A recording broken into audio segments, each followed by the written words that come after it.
এই যে যা জমি টমি দেখতেছেন সবই আপনার নামে কেনা হয়ে গেছে। ওই লোকটাকে? ও রাজু, বিভিন্ন ক্ষেত খামারে কামলা দিয়ে খায়। আজকে আমি ওরে ক্ষেতের আগাছা পরিষ্কারের জন্য রাখছি। আচ্ছা, তাহলে ওনাকে একটু ডাকেন। এই রাজু, এদিকে আয়। আইতাছি কাকা। জি কাকা। উনি হচ্ছে ম্যাডাম। আসসালামু আলাইকুম ম্যাডাম। ওয়ালাইকুম আসসালাম। আপনার কি কোনো সমস্যা? না তো ম্যাডাম, কোনো সমস্যা নাই। তাহলে আপনি নিচের দিকে তাকিয়ে আছেন কেন? পর্দা করতেছি ম্যাডাম। পর্দা করছেন মানে? পর্দা করা ফরজ। আল্লাহ তাআলা নারী পুরুষ দুইজনকে পর্দা করতে বলছে। নারীদেরকে বলছেন তোমরা তোমাদেরকে ঢেকে রাখো, পুরুষদেরকে বলছেন তোমরা তোমাদের দৃষ্টি সংযত রাখো। তাই নারীর জন্য যেমন পর্দা করা ফরজ, পুরুষের জন্য দৃষ্টি সংযত রাখা ফরজ।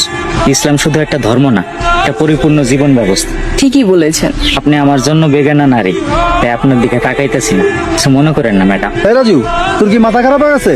উনি আমাকে ম্যাডাম, তুই কারে কি কস? উনি ঠিকই বলেছেন আসলাম সাহেব। আমরা নারীদের পর্দার বিষয়ে কথা বলি, কিন্তু পুরুষের পর্দার বিষয়ে এড়িয়ে যাই। অথচ দুটোই দরকার।